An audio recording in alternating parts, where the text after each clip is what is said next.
Hey, paisans, the time has come. On the air since 2009, the independently produced, non-FCC compliant champ of video game talk podcasting. Here comes Tiger Claw Radio. Here's your host, Critical Failure. Welcome everybody to Tiger Claw Radio. I'm your host, Critical Failure. This week, there is a new compilation over on the Battle of the Bits Bandcamp page, and you know I snapped up a copy of it. What is it called again? Give me a second here. Let me navigate there one more time. It's C64 related, Commodore Plus/4. Okay, it's got a few tracks on it. We're looking at 5 tracks. Tobakomi, Cleater, you know, the usual suspects, whatever. But I'm a particular fan of the SID sound chip work that goes on over on Battle of the Bits. So this should be really good. Let's take a listen. More video game stuff when we come back.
That is the work of Tobakomi.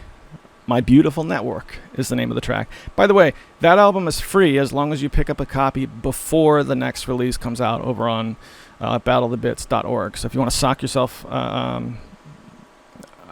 put a copy on your external hard drives or wherever it is you archive music these days, now's the time to do it.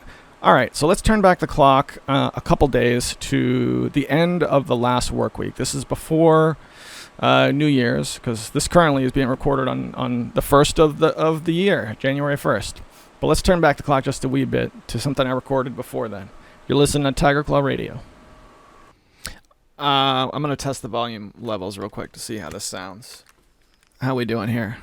Yeah, I think this is good. Okay, so this is being recorded on December 30th, so tomorrow's New Year's Eve. Is that right? The holiday sales are still around at this point, but they're winding down. Most of the games that I wanted to get, I picked up already, so I'm just like flipping through, looking to see if there's anything else I missed. Ended over at GOG.com, and I decided to pick up Metal Gear Solid. You know, I got stories about that game that I've told here on the air. The original Metal Gear Solid is one that's particularly special to me because I was just the right age when it came out, played it to death million times, and it's also been many years since I played it. So I picked it up, and I noticed on GOG there was only one other Metal Gear game available. So they got the original Metal Gear, which it's unclear to me if this is the NES game or the MSX game, like the true original Metal Gear. But whatever, regardless. An old 80s version of Metal Gear. And then there's Metal Gear Solid from the PS1 era. I thought there was a third version of the game. And sure enough, there was like, it was either Metal Gear 2 or something. There was a third game, and as it turns out, I just did a little searching, and here it is. Metal Gear Solid 2 and 3 pulled from stores over licensing issue. Konami hopes to work this out and get them back on sale shortly. This is from November 8th, 2022 over at Polygon. Not one of my favorite sites, but they do have the story. Hang on a second. Expired licenses for historical footage used in cinematic sequences. This also means that Metal Gear Solid HD Collection will be leaving the PlayStation Now game streaming service. That sucks. Here's the full list. No longer for sale beginning November 8th. So this is long since passed. Metal Gear Solid 2 Sons of Liberty for PlayStation 3 and Vita. Metal Gear Solid 3 HD for PlayStation 3 and Vita, Metal Gear Solid HD Collection or HD Edition for 3, HD Collection for Vita and PlayStation Now, Metal Gear Solid HD Edition for 2 and 3 for Xbox 360, and Metal Gear Solid Snake Eater 3D for Nintendo 3DS. Legacy titles, I guess, for the for you know what's considered modern these days. But that sucked. That was that was a pain. Metal Gear Solid 2 was good. Wasn't as good as the first game in my personal opinion, but it was good enough that there are a lot of people out there who will disagree with me on that. So it sucks to see it go. Especially since when games get pulled like that, they stay in your library. So I can't help but feel like, oh man, I missed out on a game that would have been rare for a while. Whatever. All that is just nonsense though, because I still have a version of it for the PlayStation 2 somewhere, even after I pared down my collection quite a bit. And it's still, I mean, as far as I know, it's not a super expensive game. What does MGS2 go for? Let's find out right now, because this is a thing I like to do when I record. Metal Gear Solid 2. I'm guessing it had a price hike because it got pulled a couple months ago. Okay, Sons of Liberty CIB Authentic for PlayStation 2 is $15, free shipping. That's just the first listing. I bet if you stocked it, you can get it cheaper. But okay, that's doable. It's not free, but that's not at all a crazy, ridiculous price. So yeah, I think I could live with that. Back again in the studio on the 1st of January. Okay, so I know that Ouya wasn't a big favorite amongst my listeners, or anyone for that matter, but there was a particular game on the Ouya called Globulus that I, enjoyed, and I'm pretty sure that game still exists elsewhere, like you could get it on Google Play or something like that. Most of those Ouya games exist on other libraries these days. They didn't just disappear for the most part. But I came across the soundtrack to Globulus, which was pretty cool. A little puzzle game with an orb, almost like a Tetris type layout, but instead of a vial like you have in Tetris, it was a sphere that you would spin and rotate and move the pieces around. It's kind of fun. I liked it because it was a puzzle game, so it made it easier to adapt to the input lag that the awful Ouya controllers had. So it was one of the few games I had a lot of fun with. Anyway, here's a track off of the Globulus soundtrack from Zircon and Jeff Ball.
hope everyone had an awesome New Year, because we did here in the house. We stayed up and watched the ball drop, which was pretty cool.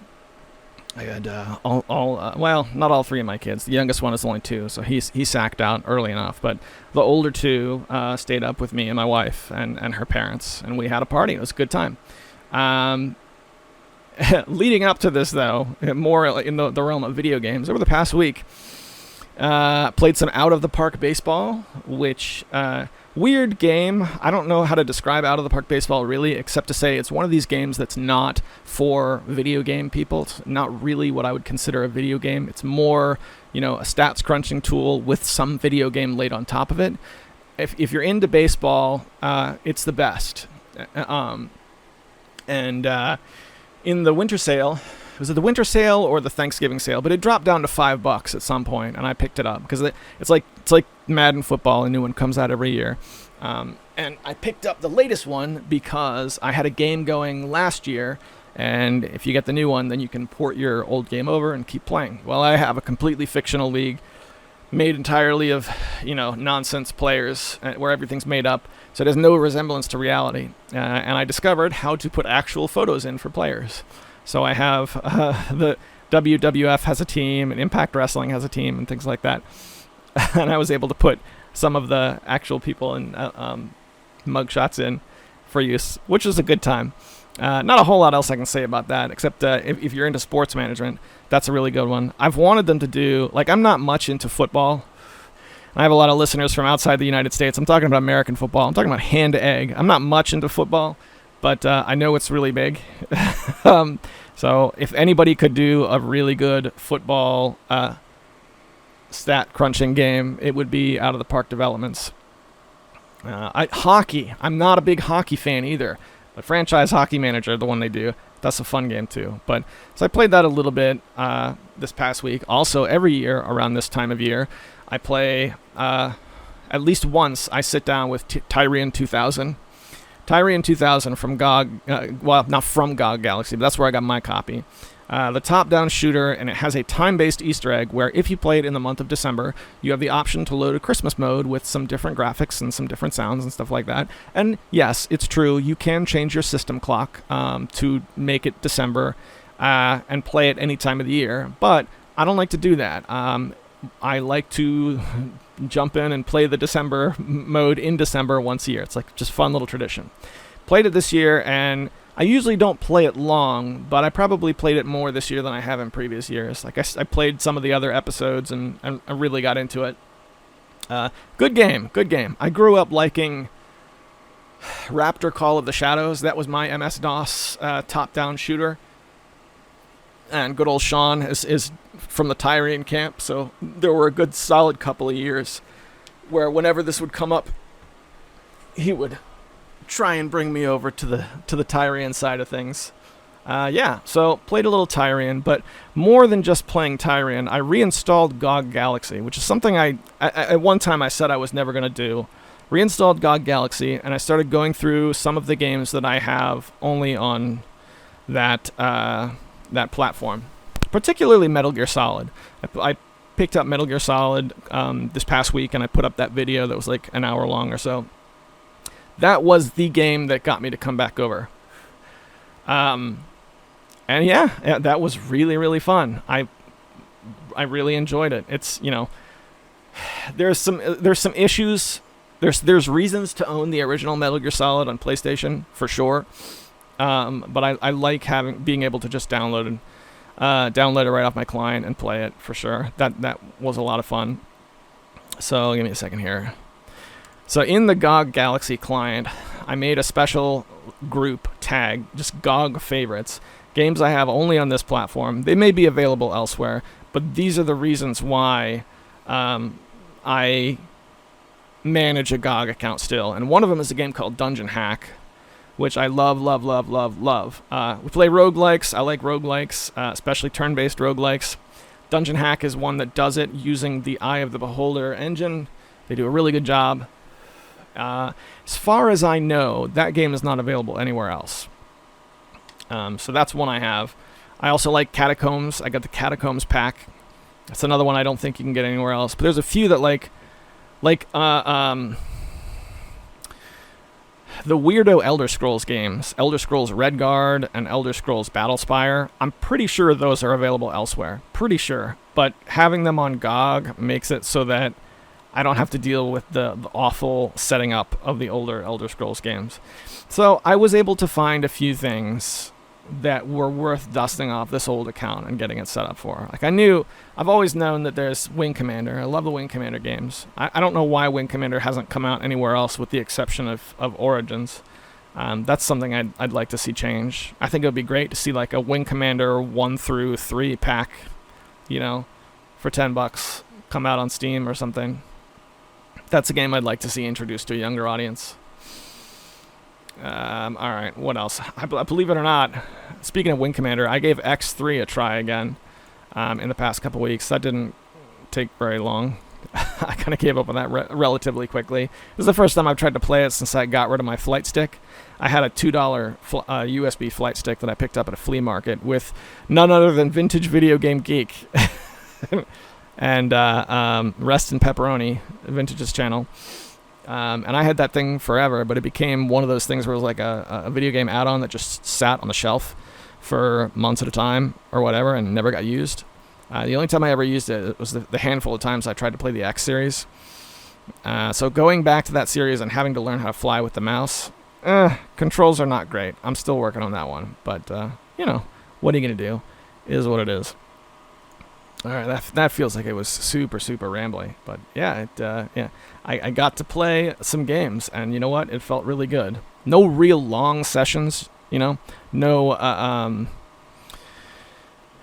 I'll put it this way. The video that I did where it was of Metal Gear Solid, now that ran a little over an hour, and it probably took an extra 10 minutes or something to set it up, something like that. That was the longest single game session I've had, I think, in a good bit. And yeah, what a game to pick if I'm going to settle into something, if I'm being perfectly honest. I'm looking forward to getting back to it and finishing it out, especially since I've reached a point where usually when I play through this game, I stop right around this point. It's right around the battle with the Raven in the tank. So I remember less of it. I played through the game 100 times, but it's more into that area where it's no longer memorized. So yeah, good game. Good game. Sucks to see Metal Gear Solid 2 pulled from the stores. I hope that's one that gets put back up soon enough. Alright, how we doing? We are just shy of the 20-minute mark, so let's just take a minute to thank the sponsors. Patreon sponsors have been super patient and hung with us for quite a long time. So to them, I like to read their names off in a hall of distinguished gentlemen here on the air, and they are Hemrock, Tecmo Balls, Darabka, and Eric Kentroller. Thank you guys so much, and join us on the Discord where we have the little supporters section, so that audio stuff, and whenever I manage to get something supporter oriented, it can go up there. It's a little bit easier to track than the actual Patreon website. And all that said, I hope you guys are enjoying the party. Okay, let's see, what did I have here? I had something just a second ago. All right, let's return to, there was one other thing that I got my hands on that I wanted to check out in terms of chiptunes. Where was it now? Yeah, here we go. This is another one from the Battle of the Bits, Commodore Plus 4. This is from 3 Up, and the name of the song is Superstar Ted. All right, yeah, we lived. We're ready. Stick with us. You're listening to Tiger Claw Radio.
Hemrock hit me up via the failbag just last night. Was it just last night? Perhaps the night before. Very recently. Let's navigate over to the old inbox so we can take a look at what he's got for us. There we go. Look at that. Greetings and salutations, Critical Failure. Merry Christmas and Happy New Year. I hope you and your family are doing well. Thank you for keeping up the show during the holidays. I imagine that is difficult. Well, it can be. How are your teeth doing? I know you went to the dentist recently. I've been enjoying your RPG Maker 2003 videos. I hope you keep them coming. Well, glad, yeah. I'd love to see Zion's story get converted to a legit 2003 edition. Any updates on that? Did NG ever email you back when you sent him the Zion story upgraded alpha build? You mentioned in a recent episode that it's difficult to find assets for RPG Maker 2003. I posted a link to a website that has a bunch of stuff. Did you ever check it out? No, but I'm popping it open now. Mamma mia, that is a bunch of stuff. Super cool. I also started playing David's RPG on RPG Maker for the PS1. This is the game from the YouTube video I posted about on Discord a while back. Some guy revisited it on RPG Maker game that he completed nearly 20 years ago. I think it's Nito Torpedo, as you would say. How is the actual game? Because I actually was taking a break from the email message. I downloaded it, and I made sure I was able to get it running on EPSXE, but I haven't started playing through it yet. So how is the actual game? I think that's neat. It's pretty dope. Back to the email. He says, Paul came up on an episode not long ago. It'd be great to see Paul in the Discord, or at least a link to his game. Yeah, I agree. Paul wanted to keep his Discord server list trim, so he did that move where he checked it out but decided not to stay, which is cool. I totally get that. As far as his RPG Maker game goes, at one point he gave me permission to post a copy of it, but I know he's completely revamped the game since then. So I want to get back in touch with Paul before I do anything like that and make sure I've got the most up-to-date version and make sure he's still okay with me posting it. Yeah, so we'll see how that goes. Back to the email. It says you spoke about Pico 8 on the V90. The Pico 8 setup on the custom firmware for the V90 is not optimal. I've attached an update that I got from Retro Handhelds Discord that improves the compatibility if you're interested. Heck yeah. So you say an update, and I see, is it just an update for Pico 8, or are you talking about a new updated firmware? Let's pop open the zip file. Pico 8 DAT. Now this is a runnable. That is sweet. That is sweet. I am super looking forward to that, because when I finally got the firmware up and running on the RGB 280V, or RG280, whatever the letters are, the Pico 8 that was built into the custom firmware that I downloaded for that thing was really, really good, and the compatibility was awesome. But the whole time I was playing it, I was like, man, I wish this was on the V90 where it has a full thing for me to hold on to on my hands. This is another instance where I was reluctantly playing it on this other machine. So that is sweet. Thank you very much for that. Back to the email. FYI, Scott Pilgrim vs. the World is available on Switch. Awesome. I'm glad Mecha sent an audio clip. I'm interested to hear more of his thoughts on the Lamborghini of Game Boy's The Analog Pocket. Question for Mecha. Does that screen scratch easily? Is it worth the price? Couple of good questions. What do you say, Mecha?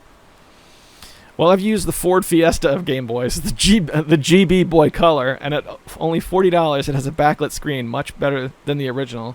It has a link cable port. You can play original Game Boy and Game Boy Color cartridges, and one of the big complaints is that the screen size is a little off. The GB Boy Color screen is a touch wider than the original. Yeah, I did note that. So the purists are up in arms. I hardly think it's noticeable, and the actual probability I would not have realized at some point is out to me. I read that all wrong. It's hardly noticeable, and actually probably would not have realized it had not someone pointed it out to me. Yeah, I'm with you on that one.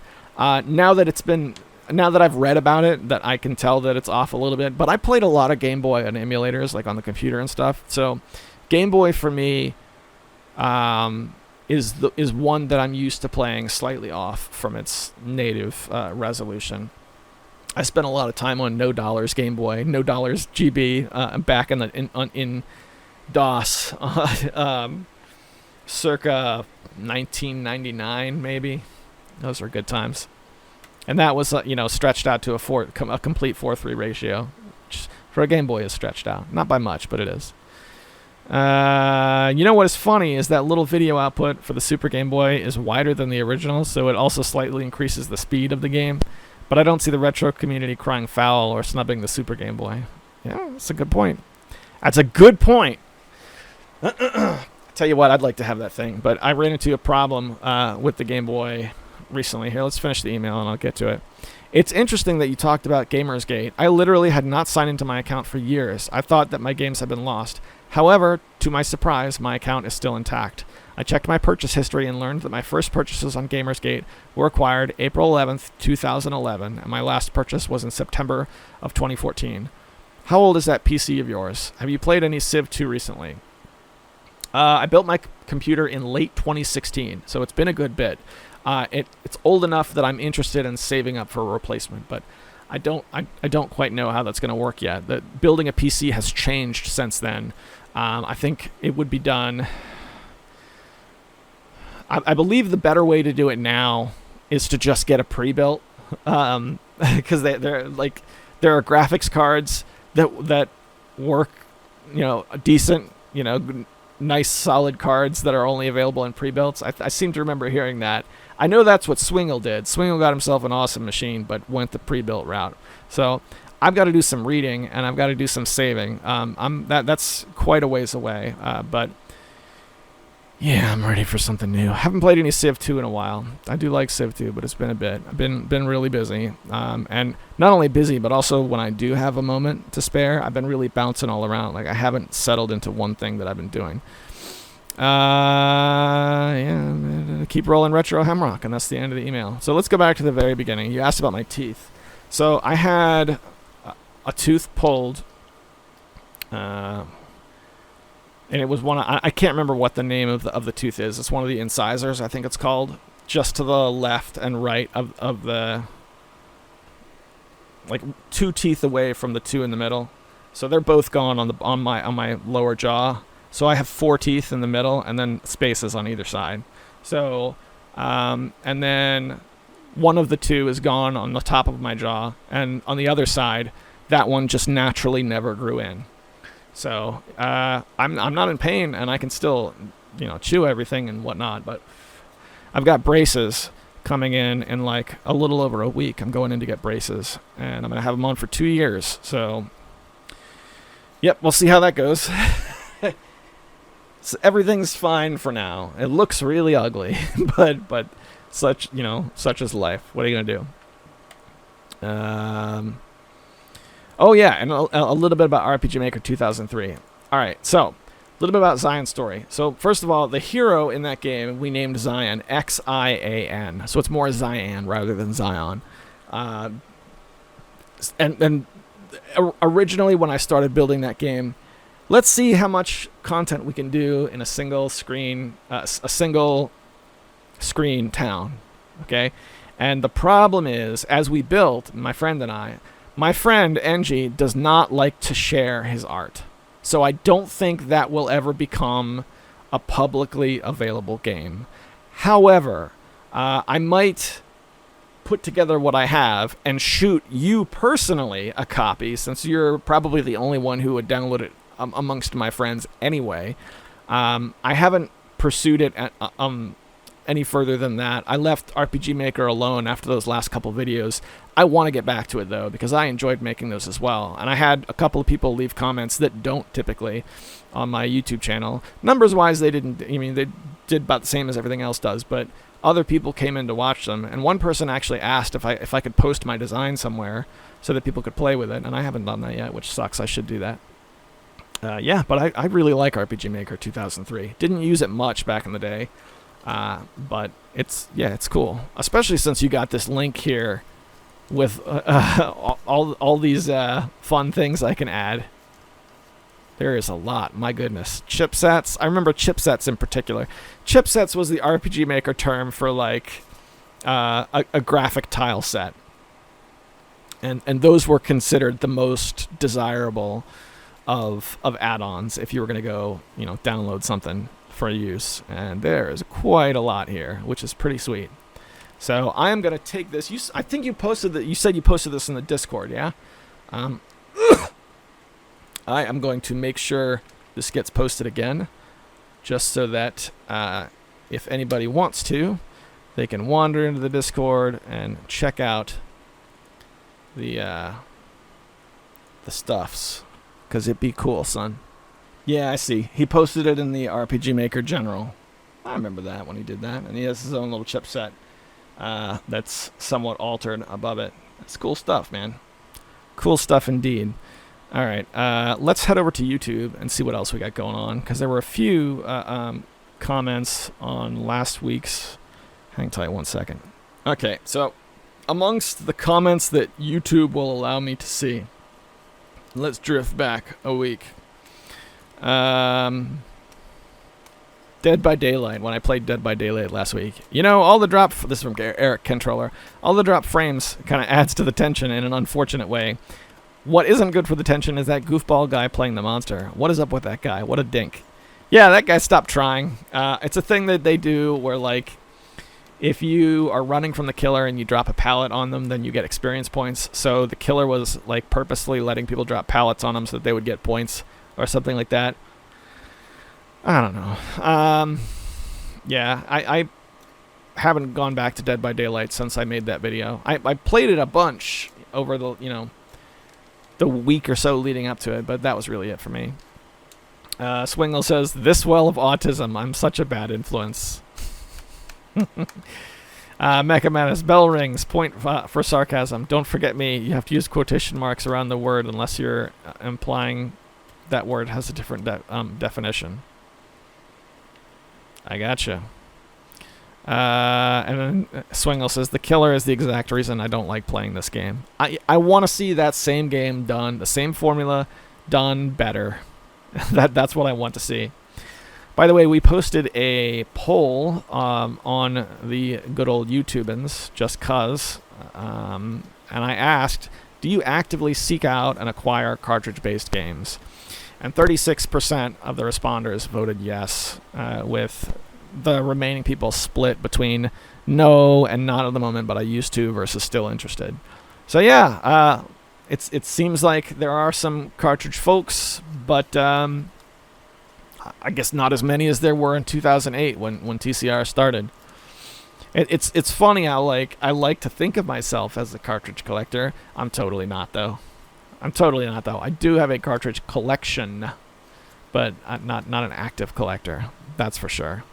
But back to the comments. As for last week's episode, we got one from Mecha Menace saying, "Ubi didn't set the precedent about ditching dead accounts. This practice of noticing before culling due to inactivity is common.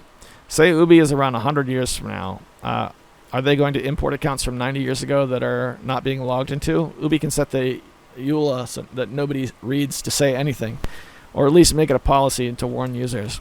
I would hope that they would try many times to provide a late window of opportunity to save your account. Spam folders suck, and that's a problem if all of their mail gets sent there and they have no way of reaching customers." You know, you make some points, good points. I mean, data migration is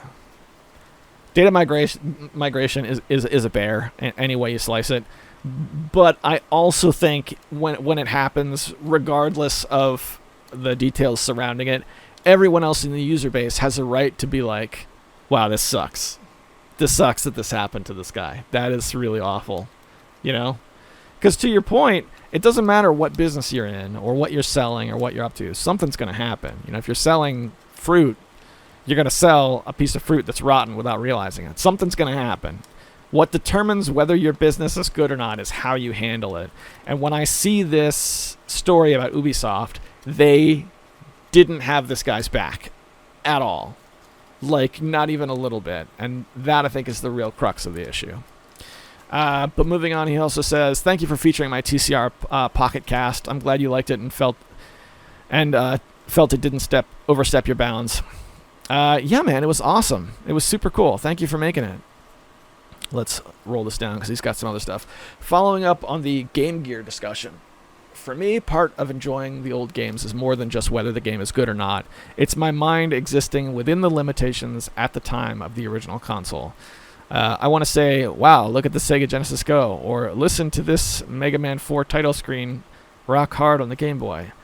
Part of that joy is form factor. It puts me into the right mindset. I bought a used Game Gear late in its life from Funko and found some games I enjoyed. When I later reacquired the Game Gear at a garage sale, suddenly the form factor was what prevented me from enjoying the games as much. Okay, so that's probably it. I never had that second phase, but let's read on. It was so bulky and a tiny screen, and the shrill, chirpy music and sound effects coming from the tiny speaker were not pleasant. Choose between 6 batteries or tethering to a power outlet. Further, these Game Gear die without any use. Finding one that doesn't need recapping doesn't mean you won't need to eventually. I only found one fully working Majesco-built model that will probably crap out, although it's still going strong. I haven't tried yet. It's been a busy day, week, year, but I'm hoping that displaying Game Gear games on a TV will improve my experience, like how I enjoy Sega Master System games, which have similar hardware, though they're running on a big screen. Yeah, a little bit about the Game Gear. I see your point about the screen being tiny. It didn't bother me so much then, but screens for these portable devices have gotten quite a bit bigger since then, haven't they? My goodness. The screens have gotten bigger and the devices themselves have gotten smaller. I would be interested to see which is bigger, a Game Gear or a Nintendo Switch. Like the portable Switch, the one that's like $200 and can't hook up to a TV. Yeah, don't know. But anyway, he says, I have plenty of Game Gear recommendations. You mentioned enjoying Sonic 2, which I find lousy. I'm not knocking your choice. I think you haven't tried Sonic 1. Sonic 1 Game Gear was handled by a different developer, and it does a much better job of translating Sonic to the Game Gear. I'll have to check it out. Because, yes, I enjoyed Sonic 2, but you also have to remember, I enjoyed that when I was young, and I haven't played it since. And when I enjoyed it, I was not a big Sonic fan either. I didn't become a Sonic fan until I was an adult. I played Sonic a little bit as a youngster, but I was a Mario kid back then. I had a friend, Engie growing up was the Sonic guy. Yeah, I don't know what it was about that. It may have just been because I was able to play it at night when I was supposed to be sleeping, and therefore any problems with the game were easily overlooked. Kazlab writes in about them on the Metal Gear Solid video. Sweet. Hope you'll do an MGS2 as well. Jerry will definitely appreciate that. MGS2 got pulled from the GOG library, so we'll see. I don't know how it's going to work, but I'd love to. Mecha Menace, brother, it's good to hear from you. I hope you're doing well. Kazlab as well, who doesn't check in very often. Hope you're doing well. Maximum RD, awesome to hear from this guy. This is one of the old YouTube fixtures. What a classic. Such an experience playing it on the OG PlayStation back in the day. Such a cinematic experience that set the bar. Happy New Year, man. Rob, good to hear from you. Happy New Year to you as well. Mecha Menace goes on. What was the first video game system you remember playing? You remember people encountering failures. I remember people flipping over their PS1s due to laser issues and overheating. Now it's not uncommon for firmware patch to kill your system the day you bring it home. This happened on my PS3. I worried when I received an email prior to shipping detailing day one patches for the system and dock. It cautioned, run the updates before using either. I feel like Analog is a tiny company juggling a lot of responsibility. Hang on 1 second. Let me hit the stop button here. I got it all minimized. There we go. All right, kids are all taken care of. Where was I? Yeah, juggling a lot of responsibility. It might be people unjustly put their faith into them because of how well their systems are designed. Yet this clout doesn't pan out when they are competing with other companies for their small batch orders. I started paying attention to warnings and problems before I got my pocket. I saw Analog as praised for canceling orders of people who upsell their orders rather than concentrating on closing the window of time between orders. Seriously, if you place an order now and you have to wait 2 years, the first batch gets a mulligan because of Panda. But Analog has some balls to fund themselves for 2 years before shipping someone a product. They don't seem to respond to support emails. A small gripe I have is ordering of any of their accessories. I didn't get a screen protector. It's maybe like $10 or $15 an item, but with the shipping and tax, if I want one now, I have to shell out $40. No thanks. I left the factory installed plastic film on the screen for now until I find a better solution. Maybe I could cut a tablet screen protector to size. I found a thread on Reddit describing issues with the Pocket ecosystem, none of which I've encountered. There are not many, thankfully. I remember that you read that some people have a problem with carts falling out. That's not a problem for me. There is some slight design issues that are not a deal breaker. The shoulder buttons are functional, but I'd like them to be more comfortable. The system is larger than a Game Boy Pocket, which is fine, but it's dense. I don't have strain from use, but it could be lighter. I'm also trying to find a way to boot backwards compatible GBC games, such as GBW games, just for kicks. I found an interview with the CEO of Analog stating that replacing the battery voids the warranty. I'm sure the battery life will be longer than the warranty, but this seems harsh. Yeah, that's really ridiculous. I don't know, man. Don't know much about the Analog. I think it's too high. It's too high a bracket for me. But it seems cool. I hope you have fun with it. I still didn't see what you're actually playing in there. What are you playing on it?